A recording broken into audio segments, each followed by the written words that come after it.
Hey everyone, welcome to Into the Deep, a PSVR podcast. We are your hosts. I'm Ben.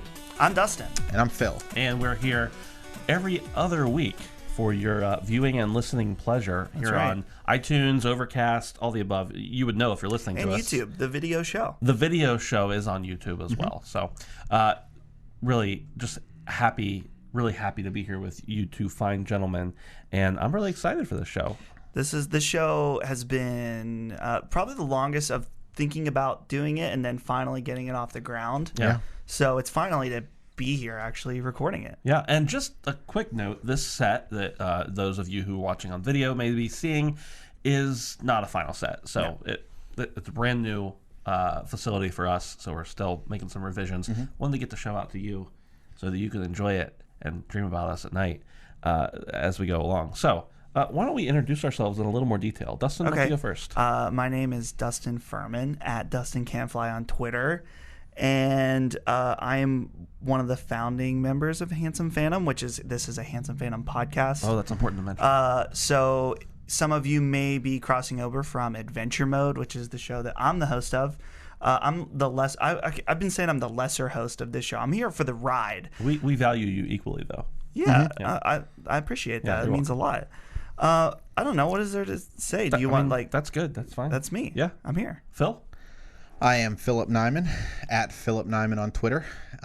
Probably should have thought more about that 10 years ago whenever I first did that. But It's straightforward, and I appreciate that. It's pretty straightforward. Yeah. So it's been that way for a while now.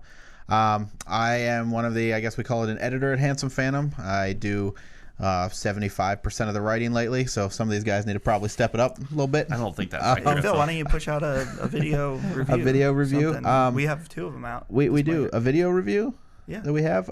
We've got this one. Darkest Dungeon be coming out. It's coming. It's coming out. If I say it here, it has to come soon. That's right. Yes. Then no, it's good. Keep me accountable. Yeah. We have a lot of reviews up recently. I know we have the one I did for Vanishing of Ethan Carter for the Xbox. Yep. We have one for Inner Space. And also you did one recently too, didn't you? For was it Meat Boy? Super Meat Boy came out. Yep. So a lot of reviews out there. That's right. We try to keep. We have content 5 days a week, and Phil is, of course, as he likes to think, important. I'm trying to build a pipeline, and every time that I look, the pipeline keeps getting published. So I'm working on that pipeline. Well, that's my job as the editor-in-chief. I am Ben Smith, the editor-in-chief. You can find me at DA Great Dennis for now. I'm trying to get that changed on Twitter, and so I try to keep the workflow of the site up. I request all the codes, do all the PR, that kind of thing. So it's a lot of fun. For any first-time listeners, because I'm hoping that there's a wide audience. Well, this is the first episode. The first episode. Can you just explain real quick, handsomephantom.com? What is it? Yeah, so handsomephantom.com is a website I can't pronounce, but it is a website devoted to gaming. Video gaming specifically. We're not a board game site, which we love board games, but we're not a board game site. We're not a pen and paper RPG game site. We are about video games. Yeah, not a pop culture site. That's right. Yeah. Right. And there's nothing wrong with that, but that's not us. We are about video games. And specifically, this show is about VR, but not just virtual reality. It's about the PlayStation virtual reality system. And it's going to be coming to you every other week. So not twice a month necessarily, but it depends on the month.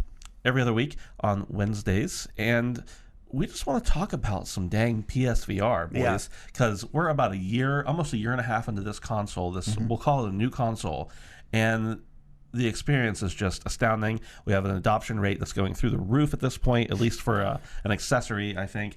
And we're all very excited. And we think probably if you're listening, you might be too. Well, for sure. One of the reasons why we wanted to do this show was some of the content we've done on PlayStation VR pushes really good numbers. Yeah. So there's an audience out there that is hungry for PlayStation VR content. So we want to provide. That's right. So here we are here to serve the people. That's right. So, all right, let's just dive right into this. This is our first episode. We're talking a little bit about our backstory. Of course, the future episodes are going to contain some news, some what have you been playing, some little games sporadically intertwined in between. But to introduce ourselves and our experience with VR, let's talk about our first time with the PlayStation virtual reality headsets. And you can also intertwine some other VR experiences you've had in your lifetime. There are some real doozies. But Let's start off there. Phil, we'll go with you first this time. Sure. I adopted it right off the bat. I pre-ordered it and picked it up the day it came out. But to be fair, yes. It's not because you were excited. It's because you have a problem. It's because so normally, yes. Normally it's because I have a problem. I mean, that's why I still have a Dreamcast. That's why I have a problem. This actually was because of how excited Dustin was. Dustin, I think you played it at PSX, and he basically told me, just trust me, buy this thing when it comes out. Yeah. So I pre-ordered it, but yes, I do have a problem. I buy everything right away. And I remember getting it home, setting it up. I've set up a lot of hardware, and that first experience on a lot of things, it's the same. It's a console experience, this and that. But when you first put that headset on, and it's interesting that we call this Into the Deep, because my first experience, I booted up Ocean Descent. I'm sorry, not Endless Ocean. Close enough. Two different experiences altogether, and just the being able to. I remember putting it on, and I'm like, okay, I'm in this thing, and then you look behind you, and it's all around you. Yeah. You are not just playing a video game; you're living the experience, and it's something that I just trusted was going to be great, but I didn't really fully grasp until I actually put it on the headset and actually dove in. Nice. And I'll never forget that my wife could hear me. She was in the kitchen. Not that that's where she always is. She just happened to be in the kitchen at the time. And she heard me kind of gasping at just how great it was. And she came out and she tried it. And, we got some pictures from that night of her wearing the headset and trying it and just being just kind of overwhelmed at what the experience was. And I just remember thinking that was it. That's the future of where we're headed. And I don't think it's going to replace anything that's already there, but this is just such a great experience that you have to try. And two things, Phil. I want to first mention that I failed to mention the name of the show, Into the Deep. Dustin, give us a little backstory on where Into the Deep comes from. Into the Deep is the original, when Sony announced PlayStation VR. It wasn't even called PlayStation VR. It was called Project Morpheus. They had a couple tech demos, and one of them was called Into the Deep. Which now we know as Ocean Descent on PlayStation VR Worlds. And so Into the Deep, even though it's about going into the ocean, I like to think that, VR is like going into another world, right? right. So Yeah. deep into another world, into the deep VR. And so that leads into the second thing I was going to comment on what you said. You put on that headset for the first time, and how many times before have we been like, oh, VR. Oh, so I've got this fishing game that's on a VR headset that's just absolutely horrendous. And then next I have, some other garbage VR thing. It's labeled as VR. And then the third thing is maybe like, oh, my Android phone now fits into a thing made out of cardboard, and I can look left and right, and that's VR now. But PSVR and all VR systems that are modern day at this point are really revolutionary in the fact that you are part of the environment that surrounds you. Right. And that's a totally surreal experience that unless you have experienced it, you cannot describe in any cohesive way. Right. Yeah. Other than just telling people come over. People want, when they've asked me about it, I just say come over. Just try it out. Yeah. And, Okay, Dustin. For me, when I first heard about the Oculus Rift Kickstarter, I was like, this sounds so cool. And especially the people that had tried it talked about how great it was. And so I'd followed VR from an embryonic state almost. And so when I heard PlayStation was the rumors that PlayStation was getting on board, that really excited me as someone who's been a fan in the PlayStation universe for quite a little bit. So when Oculus finally announced their price, and the system requirements, my heart dropped.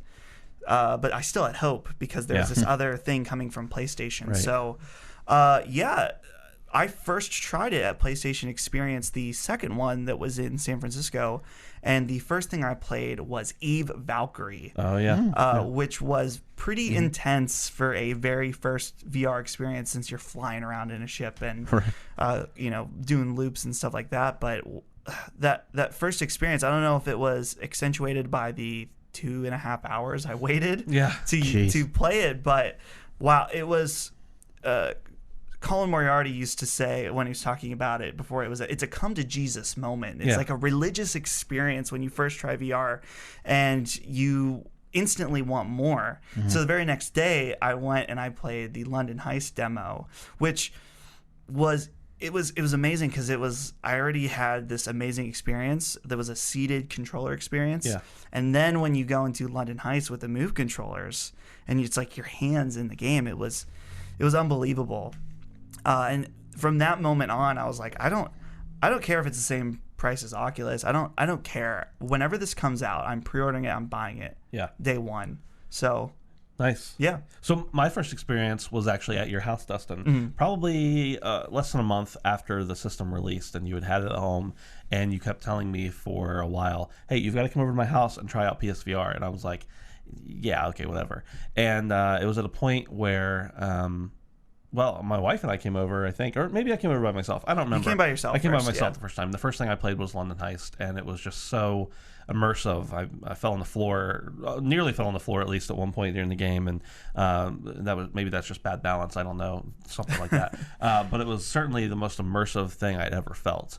And then, of course, that was quickly followed up by I keep forgetting the name of this game. Rush of Blood. Rush of Blood, thank you. And played Rush of Blood, and just another similar experience, while also at the same time being completely different. And at that point I thought, I've really got to check this out. I've got to get this. How much is this, Dustin? Oh, well, it's, this, I paid $500 for this whole set that I have here. And I'm like, yeah, probably not right now. But as time went on, you kept saying, no, don't buy it yet. Finally, it got to the point where I found too good of a deal. Couldn't resist it. Bought the Skyrim bundle. And of course, I played VR in between there. But yeah, that's kind of been my first experience with this type of VR. Ben, you and I have very similar personalities that, like, once you get excited about something, at least I know I get obsessive about it. Agreed. So after that PSX, when I had played it, it was like I was pouring in the PSVR subreddit. I was just searching to find out the tiny new detail about PlayStation VR. Yeah. And so it's interesting, even for you after it came out, like once you played it, it was like, no, this is something I need to get. My wife is not at all someone who she doesn't want to control my finances, tell me what to buy or what I can't buy. We have a really great relationship in that way, and she's always like, yeah, if you want that, get that, whatever. Now, she doesn't always know our finances, okay, I can't afford it even though I want it, but whatever. Whenever I continued to talk about it for like 8 months, and she knew that it was something special to me, she finally, whenever I said, look at this great price on this kit, it's everything I need, she's like, if you don't just buy it, I'm going to be angry with you, and we are going to be having an issue. You won't shut up about it. She said, it. You know you're going to buy it. Why not buy it now and enjoy it for longer? And I'm like, I knew there's a reason I married you. So that's kind of where that came from. So, okay, so we've talked a little bit about our history with PSVR. What about the things we're excited about most? And let's not get into specifics. We can do that in a future episode. But just as this introductory episode, what is it about PSVR? Why the heck did we make a podcast exclusively about not just VR, but PSVR? Why are we excited about it? What's the future? What do we see as being the opportunity here? I know. For me, it's interesting because clearly there are better VR headsets. Better in what way? Explain that. Better as in I don't want to say necessarily the quality of the experience, but the technical aspect. The resolution is better on Vive and Oculus, and Vive has room scale, which is incredible. If you've never tried that and you're a fan of PlayStation VR, you have to try it. But it's interesting how products that are more accessible become the standard almost with what everyone has. Like if you think about, like, there were clearly MP3 players before iPods that maybe did more than an iPod, and like a Zune, maybe not quite that. No. Maybe did more and were less expensive, but something about, maybe this isn't a good comparison because of the price. Close, I think so. But it became the standard, and so PlayStation VR, I think, is going to be the gateway that brings the wide audience VR to the masses, right? Well, it comes down to price too. I mean, the accessibility of it, sure, but best case scenario for I don't know, Oculus Vive, I'm sure is a lot more expensive than the worst case scenario for this. If you bought your system at launch pretty much and you bought the PSVR at launch, you might have $900 into this thing.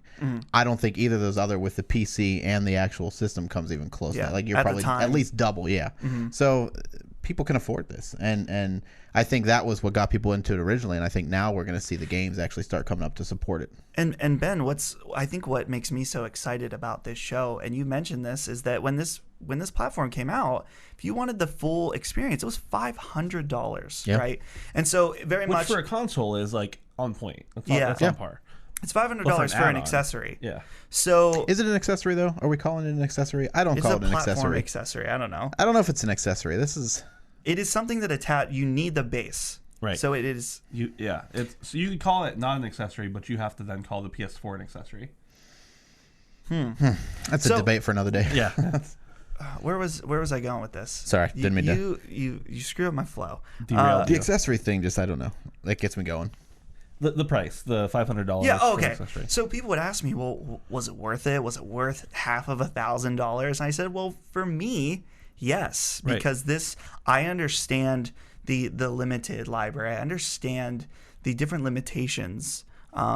But with those contexts and my overall interest in VR, it was worth it. Mm-hmm. But now, just a little over a year later, it's a completely different story. Right. There's a huge library of games. The price that Skyrim bundle, I think, is normally $400, but during Black Friday it was $300, around that ballpark. So the barrier to entry is even lower, and the reasons to jump in are even greater. Yeah. So now is the time, right?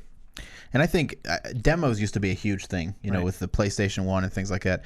Demos have kind of gone by the wayside. Mm-hmm. I think betas have replaced that and different things. But if you go onto the store on the PlayStation, you'll see a ton of VR demos. And I think of every platform, if you want to call it that, it's got the most experiences that you can try before you buy. And that's huge, too. It's not something you see on a lot of platforms anymore, consoles. It's exciting, too, to see that over this Christmas, it was, 2 million? Yeah. Was the report? Hit 2 million, yeah. That's something that makes developers turn their heads and publishers say, hey, VR is a viable platform that we should look into, for sure. And some already have. Yeah. I think the thing that I'm excited about, and along with those things that you guys just mentioned, is a little less obvious, I think, sometimes when you're in. But the fact that I can jump into a game and actually interact with another player. Mm-hmm. Now, of course, we've had online gaming for a significant amount of time, but of course before that we had couch co-op, and we still have couch co-op. Right. But there's something different about PSVR in that I can jump into a game like, let's say, Playroom or Sports Bar VR or something like that, mm-hmm. and physically, like, I can't actually touch you, but you're right there beside me. Mm-hmm. And of course, Dustin, you and I see each other 2 or 3 times a week. It's not like it's a big deal for us to not be together. But like, I'm probably not seeing you at midnight at home a lot of times. And we can hop in there and be goofing around, doing play something some skee stupid, ball, play some skee ball, and you're like, right. It feels like, because I can see something that resembles you that's doing your movements, not like a character in Call of Duty, right. Not like another. Just another voice in my head while we're playing Destiny or something. Like, there's a physicality there. And I think that that's going to appeal to a whole section of gamers that we've lost to some of those experiences because they don't have the interaction that they crave. Mm-hmm. And then you also have the people who crave that, or who don't desire that interaction but can still interact in those other ways while they're at home in their own comfortable environment. I think the accessibility in that sense is also huge. You mentioned multiplayer, and I really do think that multiplayer VR is like the next frontier of VR, right? Yeah. So it was like, okay, we have VR and we have these experiences. So then the next step was these big meaty games like Resident Evil 7 and Skyrim VR and some other ones like that. And you see this success with something like VR chat, right? On PC. And that Sony's like, what can we do to get people interacting with one another in virtual reality? And even this, on a lesser extent, the success of something like Rec Room, a free platform where you can go in and just jag around with your friends, right? Is incredible. I think There's something about it. Earlier, and I met Rec Room. Playroom. Yeah. But multiplayer VR. The thing about the multiplayer, though, is I think Sony jumped on that even too early, mm-hmm. because they had a ton of multiplayer stuff out in the first year, but people just didn't have it. Like, what was it, the Werewolf Within? Werewolves Within could have been fantastic. I think that was Ubisoft, but yeah. Well, still, but it was on the platform. You know what I mean? But they still brought it to the right. place. Rigs, different something experiences like that. Yeah. Oh, yeah. Now, Rigs maybe sicker than hell, but like the idea was really good. And I think that was one thing. Bridge Crew, I think I talked about a little bit in the past. Like, it's just that I would have loved to have jumped in with that, but at the time, you had it, I had it, but we didn't have 4 or 5 people to go. We still don't probably have 4 or 5 people to jump into that. That's true. Yeah. Something that's nice is that I do appreciate with stuff like Bridge Crew there is the cross play. Right. So if you have a Vive, if you have an Oculus or a PlayStation VR, you can all play together. Yeah. I'd love to see that moving forward. It's going to be interesting if like Xbox steps in either next generation, because that crosstalk is never happening. Yeah. But Definitely. Yeah. So, what's the future of this show? What are we? Let's talk about what we're going to do in upcoming episodes, and we'll wrap it up here pretty quick because this is just an introductory episode. But what are we going to see in our upcoming episodes? What are we going to talk about? How's it going to go? Well, I don't. Do you mean like as far as like? Of course, what can people expect from us? What can people expect? Well, for sure, with the three of us, it is going to be on topic, but also it's a point for me that it's like fun, irreverent. Right? Yeah. So that's I always appreciate a good podcast. Like you got to find that balance between like fun, joking around, having fun, but also not just like, hey, we're going to talk about my experience today at the grocery store for 20 minutes. Right. And ideally, we'll be playing the new games when they come out and talking about them. It's a little light right now, so I think we'll be playing a lot of obscure, weird, older stuff and just kind of talking about that. I started downloading something today that looks like you're just jumping out of an airplane, and stuff. And that is one reason why that we're doing this every other week. Right. Because while certainly we want to talk about VR all the time to maintain content really, to be on point. Yeah. We got to kind of go with so it may change in the future, but for now it's going to be every other week. Yeah. We're going to have some games spread in throughout here. What are your expectations for this? What's your bet on this? Trying to be original, but also borrowing things from people we respect. So we're going to have some of that, as well as we'll have our written articles as well that are not part of the podcast necessarily, part of the bigger site, the Handsome Phantom, but we'll be able to reference those and talk about those things as well. And I think something that we're maybe not right off the bat, but something we really want to do and have the ability to do is have developers on to talk about that. Just because we've heard so many people talk about game development in different podcasts, and that's great. Adventure Mode has done that, but VR development, from what my understanding, is an entirely different beast. There's so many different things to consider. So getting those perspectives from the actual developers is something that we want to do. Speaking of guests, Phil, tell us about our next episode. Our next episode 2, will be our first really full-length episode, but we're going to have Kyle Bossman on from Easy Allies, and he's going to just be talking with us about the games that he's been playing, things that got him into VR, and we might even rank our top 5 VR experiences on there, possibly. Yeah. So it's a fun top 5. It's going to be a fun top 5. Yeah.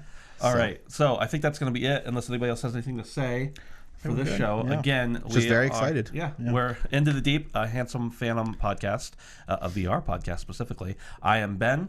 I'm Dustin. And I'm Phil. And you can find us on Twitter. I'm DA Great Dennis. I'm at Dustin Can't Fly. And I'm at Philip Neyman. And we will see you on the next episode. And make sure to follow Handsome Phantom too. Oh my goodness. How could I have forgotten? It's okay. Subscribe. Give us a rating. Boy. This is the first episode. That's really important. It's very important. Especially the rating. Sorry, I didn't mean to add in the false start ending. But we got to include that. I think it's important that you did, so that you can show that we're all the hosts. We're all the hosts. That's right. That's right. Yeah. Thanks, everybody. We'll talk to you next time.